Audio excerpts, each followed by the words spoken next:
Everyone, thank you very much for joining us this morning. And now I've already kind of teed this up. Yeah, this is a subject for me that as a father is very, very important. As a gun owner, responsible gun owner, it's a big deal for all of us to make sure that common sense and safety is something that kids have readily available to them, right? There's a lot of folks out there these days that are parents that have no interest of being around firearms, or maybe they even are, but their kids are the ones that lose. They don't get to see or learn about basics of safety, because this is something where kids could walk into this situation and never really even know that it's about to happen, right? And the perfect example is if your kid or family, friends, whatever it was, went to a friend's home or something similar, and there's a firearm sitting there. What do? Do they pick it up and play with it? No. Okay? This is where common sense comes into play, and they have to have that education. They've got to have that resource. Well, the best resource that I've ever come across, enough to where I was willing to put my child into it, is the Kids Safe Foundation. I was exposed to them a handful of years ago, and the man behind it that is selfless with this is Derek LeBlanc. Derek, thanks for coming in and seeing us, man. I really appreciate that. Hey, me back. As you can tell, I'm very passionate about what it is that you do. Yep. Right? My father was a Multnomah County Deputy Sheriff, retired after nearly 30 years. This is something that I've been exposed to since I was a kid. And during the break, or even before we started the show, I kind of lined him out on how I was taught about gun safety when I was a kid, when I was that 8, 9, 10 years old. It was basically, see that boy? Whack! Don't touch it. Okay? Well, that's not the way to do it. The way to do it, especially understanding what we know now, kids are pretty darn smart, very, very resilient. Give them the credit and give them the opportunity to learn how this all really works and what they need to do when they get into these sorts of situations. And that's what you guys do. How long have you been doing this now? So I started basically back in 2014 with the idea. Right. You know, I was a new instructor. I was working with the parents who were new to guns. And then I realized that I was potentially exposing kids to an accident inside the home. And so I started looking at programs. You know, there wasn't really one that really met what I was trying to do. And so I started developing my own. And so it was about 2 years of hard development. We became a nonprofit in 2016.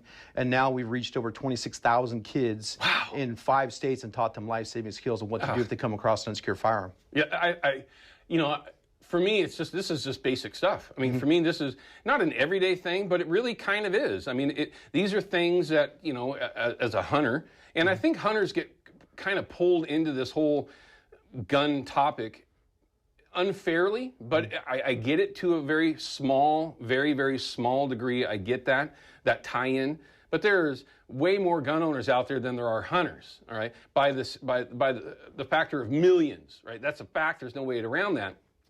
So being a hunting show and being exposed to it that way with my father doing what he did, and then, of course, having a daughter, I wanted to make sure that I wasn't doing it wrong, right? I wanted her to see a perspective from somebody else that was not her kin, not her family, and that was you, and she loved it. Yeah, I'm going to tell you right now, that class changed how she approached everything.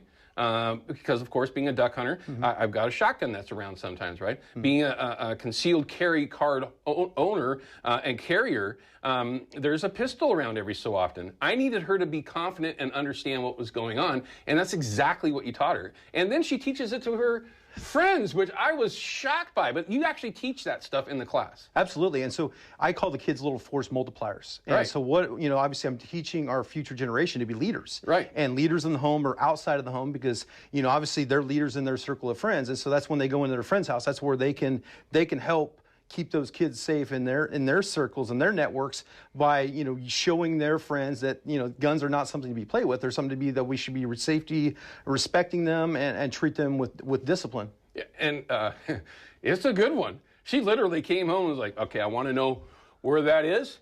So I know to make sure to, I'm like, wow, that was just one class. This is great. I mean, you go through a lot of different pieces of the puzzle when you're talking about gun safety, all the way to where the kids can pick up an old school Daisy Red Ryder and have a chance to shoot a BB gun and get confident. I know that you've seen kids that were scared to death of that thing before you put it in their hands.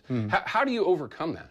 Well, we normalize the conversation. I mean, it's obviously it can be a very scary topic for either parents or children that haven't been properly exposed. So it's our job to make sure that we make it as comfortable as possible, so those kids can put down the guard and actually learn, safety principles when it comes to our firearms or gun handling or what not to do, right? So that's kind of the whole. It's all encompassing. Yeah, and I was really impressed just this past summer. I made the investment, went over to Fisherman's, and I made the investment and bought the big gun safe to make sure. I've always had one, but I always wanted, it was to the point where I wanted to make sure that now she has friends that are coming over, right? That are young, that might not be exposed to firearms of any kind. I wanted to make sure that everything at all times is rat-holed, and I think part of that's even part law now. It is. Forgive me for that, but everything that I own is under some sort of in some sort of a safe. Okay, so my point being was she appreciated that. She's like, I really like the fact, Dad, that because I would take my shotgun, I'd leave it in my garage to dry out, right? Just to air the thing out. Because I really appreciate you, Dad, putting that into the safe just like you're supposed to. And that's how she teaches or tells her friends. Yeah. And these are things that I never mentioned. She learned that in your class, and that was actually 4 years ago now, I want to say. So all of this has stuck with her for so long, but one of the things that stuck with her the most was your bounce house BB gun shooting range. And this is something, everyone, that he can take anywhere. He can actually do these classes anywhere, right? I mean, pretty much, yeah. I can plug them with the generator actually and just blow them up. You were just at Sherwood Sheriff's Office, is that correct? Yeah, Sherwood Police Department yesterday. Police Department, okay. Yeah. So he can literally take these things anywhere and teach this class. We're going to come back from this break. We're going to show you how you can become, one, educated yourself on what Kids Safe Foundation is all about, how you might be able to participate, volunteer time, donate, whatever it is. This is a nonprofit organization solely for the kids, and that matter, how you might be able to get Derek out there to teach a class wherever you might be, which is one of the coolest parts about it, because you do travel. I do. Yeah, pretty darn cool. When we come back, we're going to have Derek LeBlanc again from the Kids Safe Foundation. Don't go anywhere. We'll be right back.